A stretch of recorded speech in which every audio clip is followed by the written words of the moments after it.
Well, today's episode, we're going to be reviewing Stardom's much recent event early this month on June 3rd. This one is in, I believe, in Utsunomiga, Miga, whatever, hopefully I pronounced it right. If not, that's not in my head. This is much of the recent events that took place right after Flashing Champions and New Blood 9. We're also going to be reviewing, of course, Ganbare Joshi. This one's called the Milon Secret Castle. We're going to have 4 matches, which, of course, features members from the Just Tap Bout roster coming out. We even got, of course, several other matches we definitely going to be enjoying. And then, of course, we have New Japan with continuing with more on New Japan Road. This is day 6. And, of course, a lot of things have taken place. It's going to be so chaotic. And, of course, we'll cap it up with, of course, AEW Collision. This is the brand new show that will be making appearance on Saturdays. So we'll see how that goes. And also, we got a couple of news updates to tell what's been going on in the world of pro wrestling, such as what events are being announced, who's being booked, what matches are being set, the whole enchilada. So, let's get ready for another episode of the Deleted Wrestle Zone.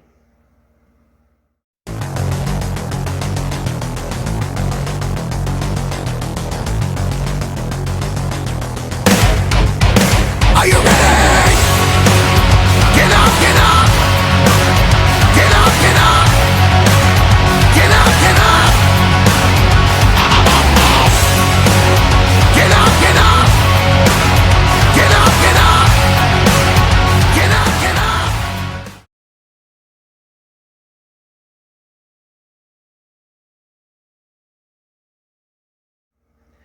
Welcome everybody to the Deleted Wrestle Zone, all things that is pro wrestling with AEW, NXT, New Japan Pro Wrestling, Impact Wrestling, the National Wrestling Alliance, various promotions, wrestlers, matches, and championships. I am your host, J Rod here. So, let's begin with Stardom with one of their much recent events that took place early this month on June 3rd. I believe this one's in the Utsunomiga Light Cube event, a venue, whatever they call it. Um, it opened up with, of course, Aya Sakura taking on Miyu Amasaki. Now, keep in mind, Sakura is still the newcomer. She doesn't have the much of experience. Masuka has already been wrestling for over a year now.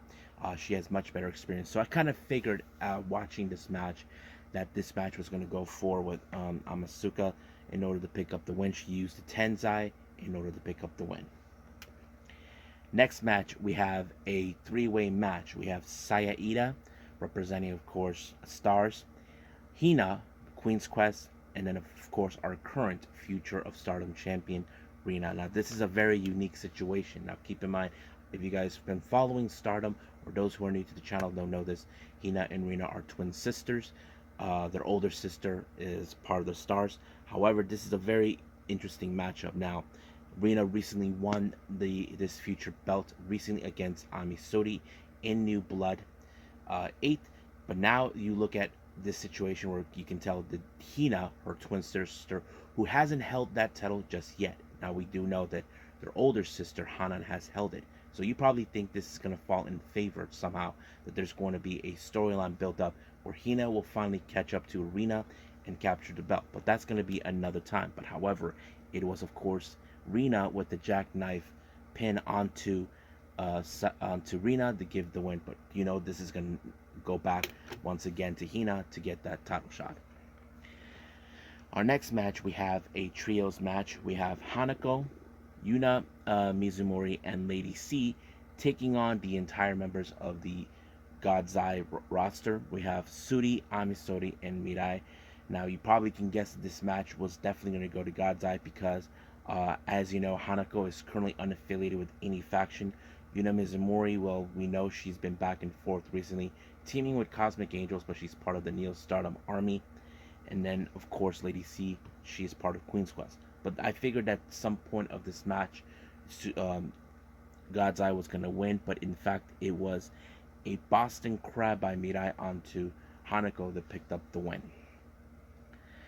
Next up, we have Oedo Tai, consistent of Fukigen Death, Natsuko Tora, and Saki Kashima taking on DDM's Tekla, Masakurai, and Julia. Now, you know Oda Tai, they like to play dirty tricks, but however, DDM are not going to play those dirty tricks regardless. As you know, they're trying to rebuild their entire unit since, of course, all three of these ladies completely are the current artist champions. But in this case, it was Julia with the backdrop driver onto Fukigen Death that picked up the win. But as always, the so-called lady decided to give out her little promo. Now, the other members of Oda Tai, consistent of Ruka, Momo Watanabe, and Starlight Kid, take on the very strong and new team that's been formed, but not officially affiliated in some capacity. We're talking about Mei Seita, Suzuki, and Maika. Now, you probably can guess that this match was going to be interesting, but I knew by watching this match there was going to be a bit of rekindle of feud between both Starlight Kid and Suzuki. Now, some of you may ask me, why is that important? Ever since last year, Starlight Kid, as you know, has deep grudges against one particular person, Julia. But however, she is perfectly well known that Suzuki has close ties to her, even though Suzu has nothing to do with her one way or the other.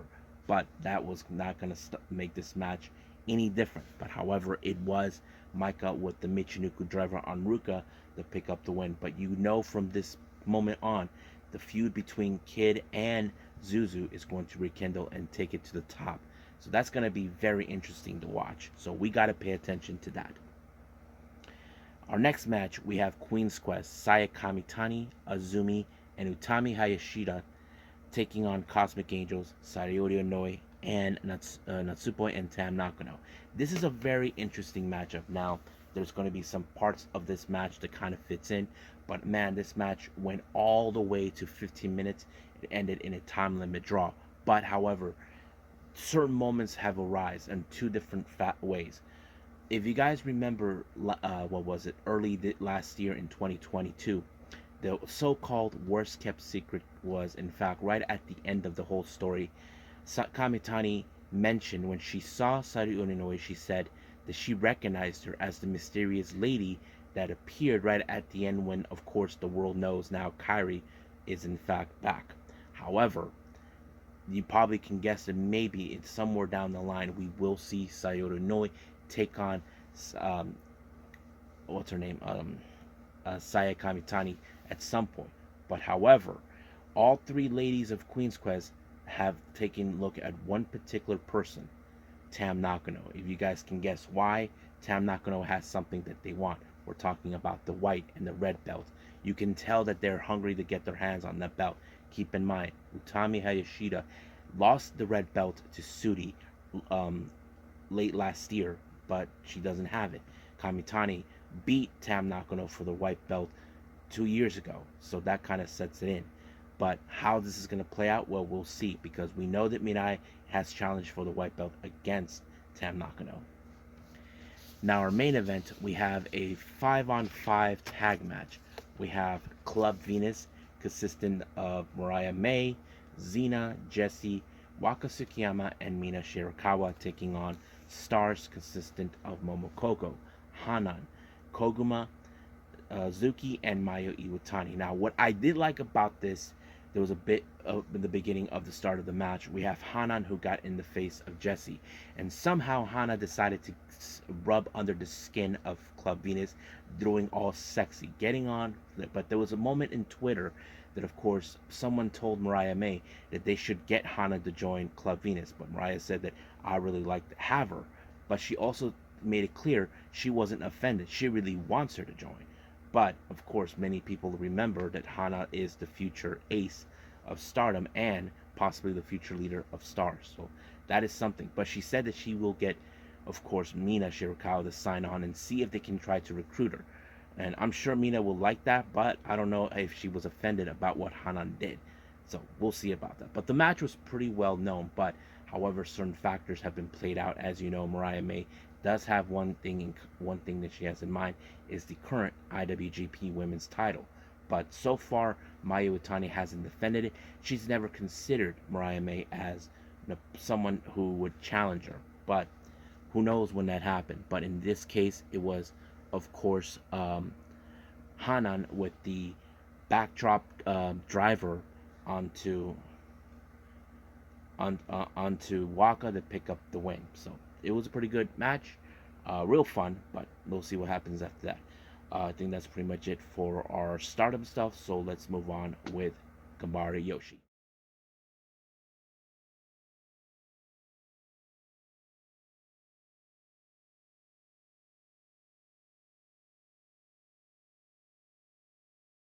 Okay, Ganbare Joshi. This is the secret, no, Milon's secret castle.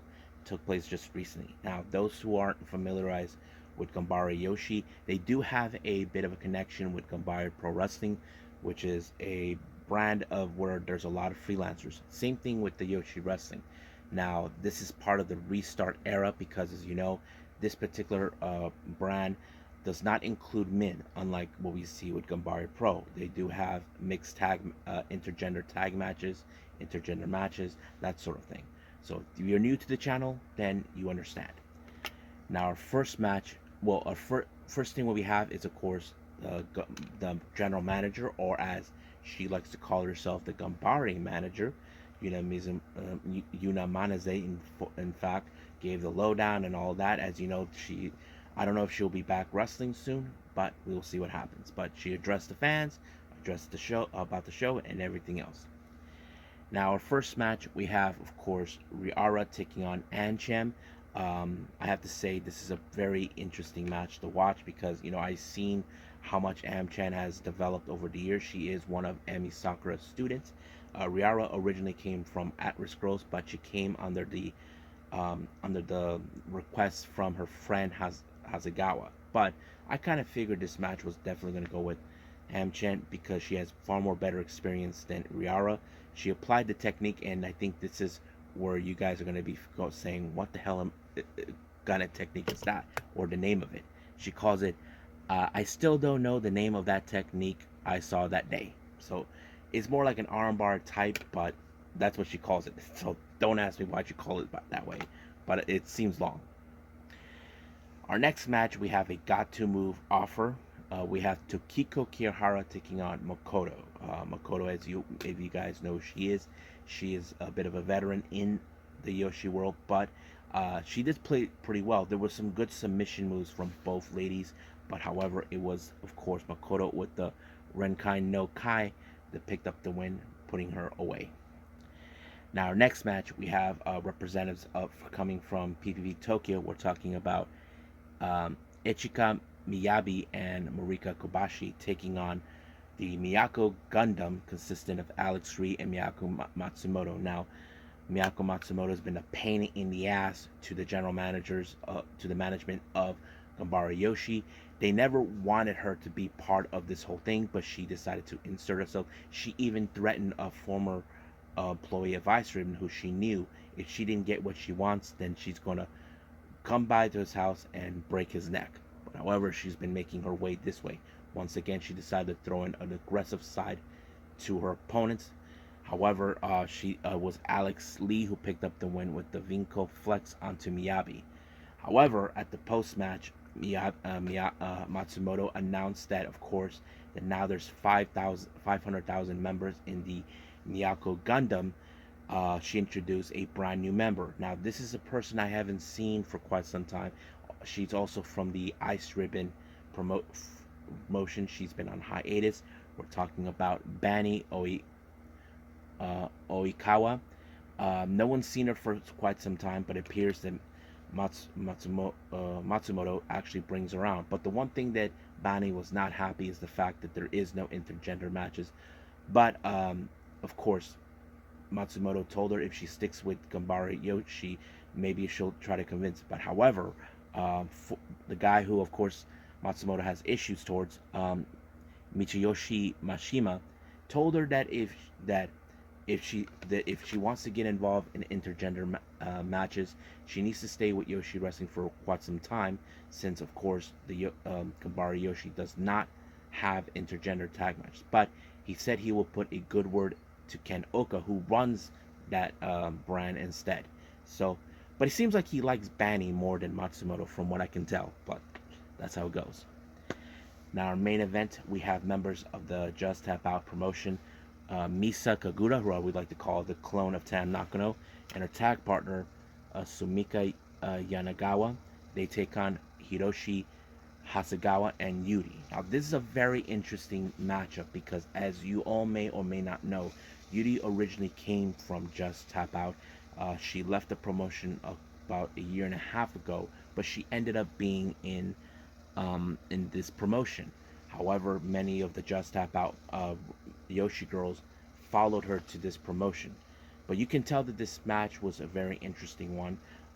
But in this case, it was, of course, the elevated half crab by Misa who picked up the win onto Hasegawa. But however, Yuri was not happy with the results of this match. However, you know, Misa and Sumika told her that their tag team is called 1111. Now, some of you may question, why did they call their tag name that way? A few reasons why. They were, all three of them, Misa Kagura, Sumika Yanagawa, and Yuri, they debuted on November 11th. That's why. However, she felt that, she could have been part of it, but since she made the choice to leave. However, she was in the match with Yanagawa not too long ago in a time limit draw. But however, she decided to end up in a match against Misa, and it's going to happen on July 18th. And I failed to mention that, of course, Mani will be making her in-ring debut in Ganbare Joshi on July 16th. So we'll see how that goes. And I think that's pretty much it with the Ganbare Joshi. I think it's time for New Japan Pro Wrestling.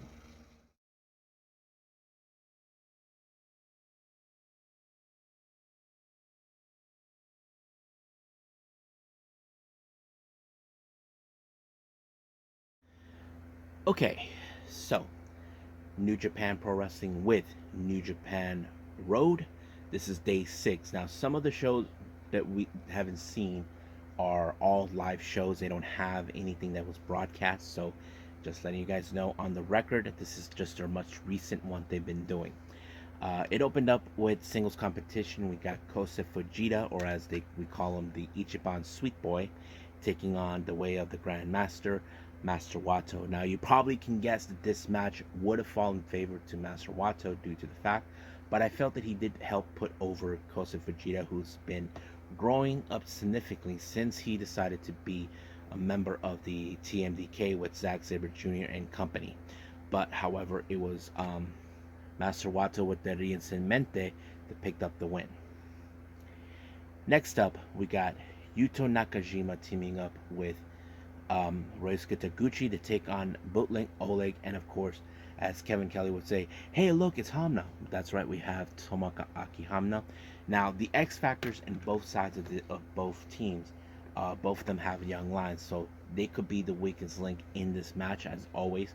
The obvious question, who will be the first one? Well, it was of course Nakajima, who ended up on the wrong side of the Boston Crab by Hamna and picked up the win. Excuse me. Next up, we got the House of Torture. We're talking about Dick Togo, Sho, Yujiro Takahashi, and Evil taking on Hiroshi Tenzan, Togi Makabe, members from Chaos consistent of Toru Yano and of course Hiroki Goto. Now, we know how House of Torture have been. But they use dirty tactics, dirty tricks in order to get what they want. Basically, we've been seeing them doing a lot of shady things over time. But as always, they use the wrench, and then of course, everything is evil. Onto, I believe, who was it that got it? Onto Tenzan to pick up the win.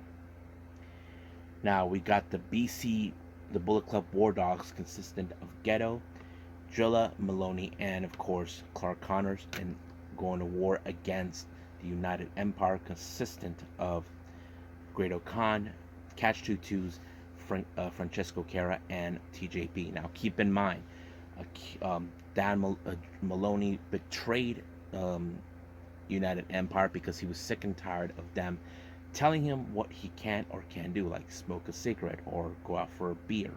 That kind of bothered him. But however, they showed a bit of aggressiveness. But I figured that this match was going to end in favor of United Empire, because the X factor in this match is the weakest link, which is Geto. Geto ended up on the wrong side of the Speedfire by Akira. However, in post match, Connors and Maloney attacked the United Empire with the belts, telling them that they will lose those belts one way or the other. But in the backstage comments, of course, Maloney claims that that both Akira and TJP are his sons, that he's the one who's in charge of them.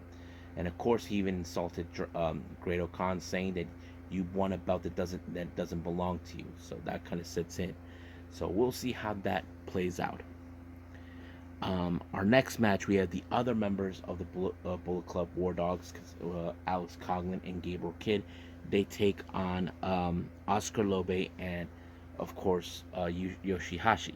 But this match ended with, of course, with the hijack bomb by the Bullet Club War Dogs. They decided to give a beatdown onto Yoshihashi, sending a clear message saying that the IWGP heavyweight tag titles belong to them. However, Goto showed up to give a helping hand, but Yoshihashi decided to get involved to even the odds. But sooner or later, those two teams will come across each other again. So the obvious question is when.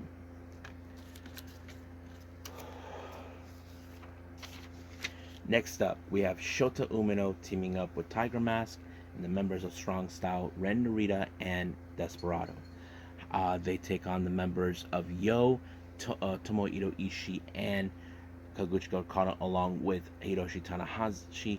Now, you probably can guess that there's some good moments of this match, even though this match ended with Yo applying a super kick onto Tiger Mask. But however, we did see some animosity between Umino and Narita.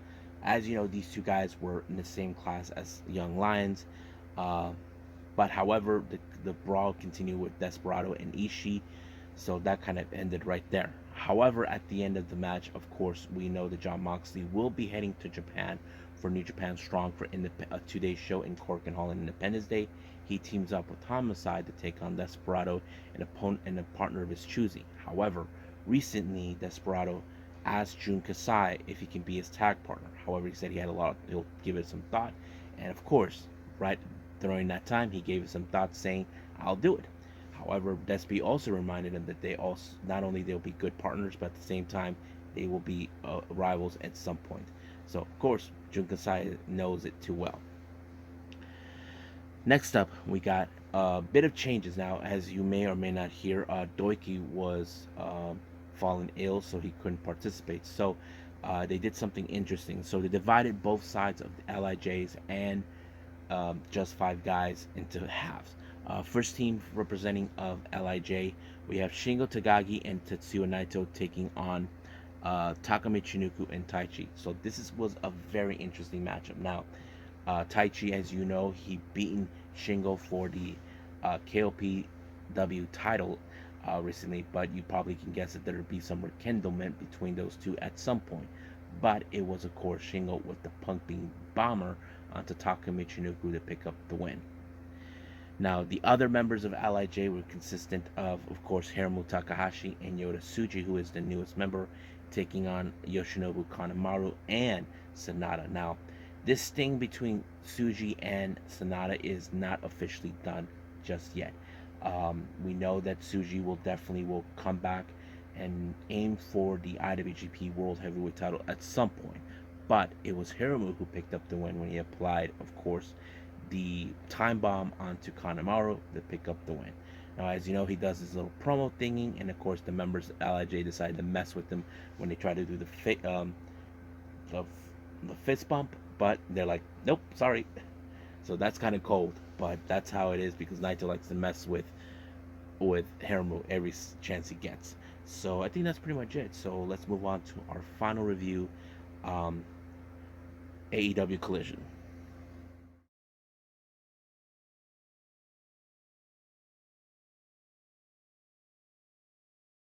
All right, so you all know it's day 1 of AEW Collision, brand new show. Now, I know some of you are saying that why is AEW doing another show, but this time on a Saturday? Well, don't ask me that question. But I decided let's see how this one goes. Now, it opened up, since you all know this show is in Chicago. We all know the name of this place, and we all know whose country it is, and that is CM Punk country. And of course, we all know how the Chicago fan base are hostile with one particular group. We're talking about the Elite. They've been saying F the Elite the entire time. But however, CM Punk decided to go out and put out a promo saying that no one can fill out his shoes until then. We'll see what happens then. I just don't know what that meant, but we'll see.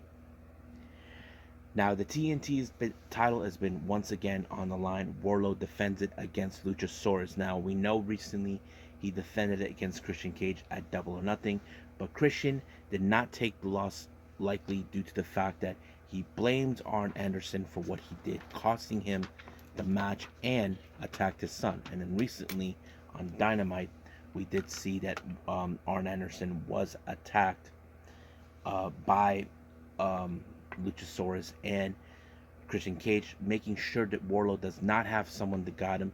But the obvious question, did it help? It kind of did. Christian decided to get involved, but however, if he interferes or touches Luchasaurus, it was over. But however, when Luchasaurus had the referee occupy, Christian Cage uses the camera to knock out Wardlow, but it was Luchasaurus with a somewhat of a lariat type to the back of the head of Wardlow, and 1, 2, 3, he becomes the new TNT champion. However, this match seems like Christian is the one who wins the title. It was Luchasaurus. So that sets a little different story, but we'll see what happens then. It became known as the controversial match of the night. Now, Lexi Nair applied an interview with QT Marshall and Hobbs. However, as you know, we are now beginning the stages for the upcoming Owen Hart tournament. The scoop from QT, he said that Hobbs has entered the Owen Hart tournament and this will be his night to win. So we'll see what happens because there's going to be a lot of competition. Now, our next match, we have Buddy Matthews versus Andrade El Idolo, who just returned. I have to say, what a great match. But however, there were some moments from both men that seemed like they were injured. Andrade might have injured his arm, and then of course Buddy Matthews' knee. So they had to wrestle handicap in some capacity. But it was Andrade with the figure 8 that put away Buddy Matthews to pick up the win. However, he wanted to show some respect towards him, but however, that did not happen because the House of Black showed up and attacked him. But during an exclusive interview, Andrade was happy to be back, but of course, he's not possibly done with the House of Black. Next up, we have Tony Nese, in the other hand, being a self-righteous bastard who's trying to get people to lose weight. But however, here comes the return. Miro, we thought it was going to be a great match. However, my favorite moment is when, of course, Miro knocked out that weasel of attorney, Sterling. Now, you might have thought that would have been great. Of course, Nese took a little bit of the advantage, but however, it was the camel clutch that put away Nese to give Miro the win. So we'll be seeing what's going to be next for Miro. So we'll follow up that. Next up, we got the Outcast, consistent of Ruby Soho and Tony Storm, to take on Willow Nightingale and Sky Blue. And as you know, Sky Blue is a Chicago native, and once again, Mama Blue is there and got in the face of the Outcast. But luckily, she gave them both a bitch slap for their last trouble last time. But the one thing that turned this match around is, of course, once again, they tried to use the spray onto Sky Blue, but Willow Nightingale used that in the favor by blinding Ruby Soho and giving Sky Blue the opportunity to apply the Code Blue to pick up the win. Now, Ricky Starks has announced in a video package that he has entered the Owen Hart tournament. So we'll see how he does, and we know there'll be a lot of competition involved. However, as you know of what happened on Rampage, Jeff Jarrett is not a happy camper with the loss, so he felt that he needs to deal the address between himself and Mark Briscoe because of what happened. So he's saying he's not going to bring Lethal, Dutt, his wife, or saying, so this is between those two. So we'll see what Mark Briscoe will have to say. Now, our last interview was conducted in ring by Tony Schiavone. He brought out Daddy Ass and the Acclaim, and of course, as you know, we have Father's Day coming up, and the Acclaim told everyone to say Happy Father's Day to Daddy Ass. Now, on to the business. As you know, Billy Gunn did stated that, of course, that the trios titles are still not out of the out of their heads just yet, but they're willing to work the way to get to another opportunity of those belts. And of course, they address how much the fans love them and all that. And of course, they involved Tony Schiavone to do the scissors. I thought it was great, but it was fun. Now, our next match and main event features the Bullet Club Gold, consisted of Juice Robinson and Jay White teaming with Samoa Joe, taking on FTR and CM Punk. I have to say it was a pretty awesome main event. How we have seen CM Punk and FTR cohesively, how they've been together, and I think that sets a new standards right there. But however, you probably think, okay, we know Bullet Club Gold has worked very well, and Samoa Joe is a very impressive wrestler. But however, FTR has been more cohesive as always. But it was a combination of the big rig onto Juice Robinson, and then of course the GTS onto CM Punk, and he put him to sleep. 1, 2, 3. FTR and CM Punk, they won the match. So what have I thought about the shows? I have to say they didn't take too much time, building up the stories, adding stuff, but they kept it more or less what they did in Dynamite and all that. But I have to say it was a pretty good show. We'll see what happens next week, but there's going to be a lot of AEW coming up along the way. Excuse me. But yeah, I think that's pretty much it right now with every review we got. I believe it's time for some news updates.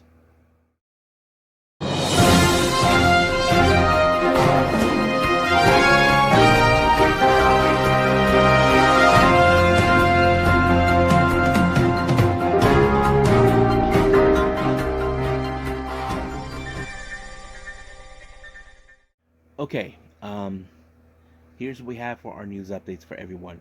Recently, I did report it about Dragon Gate terminating the contracts of SB Kento and Takuma Fujiwara. Now, however, the initial reasons of that from was not being revealed. Apparently, they were violating the terms of the contract because of their overseas expedition.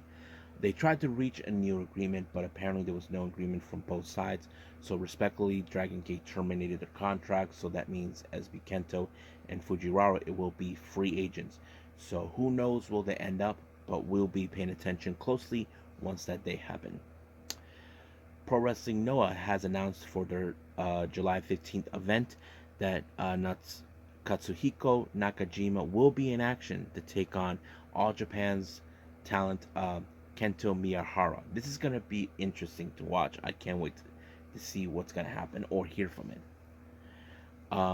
You remember this wrestler, Chris Hero, who's been in the Independent for a long time. He even appeared on NXT on several occasions. As you know, he went back to the Independent.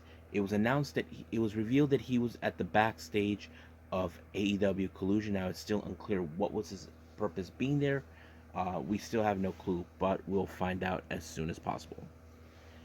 Now, as you know, Ganbare Pro has their upcoming WrestleMania type show taking place at Ottawa Gymnasium, taking place on July 9th. They announced for Yumehito Inamari to take on El Lindaman, so that's going to be a good match. Now, for our final update, this was a very interesting one that came around.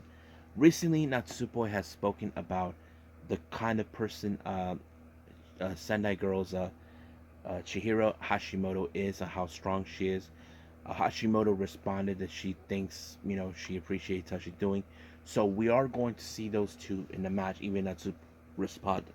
Now, the obvious question is, where is this going to be? Is this going to be in a Stardom ring or a Sendai Girls ring? Well, we don't know. We know that Sendai Girls and Stardom had done working relationship in the past, but we'll see what happens then. So I'm kind of interested with the Hashimoto versus Natsupoi. This is going to be very interesting to see. I think that's pretty much it for our news updates. I believe it's time to call it a day. Well, I hope everybody enjoys this episode. Coming up, as you know, we have New Japan Road Continue.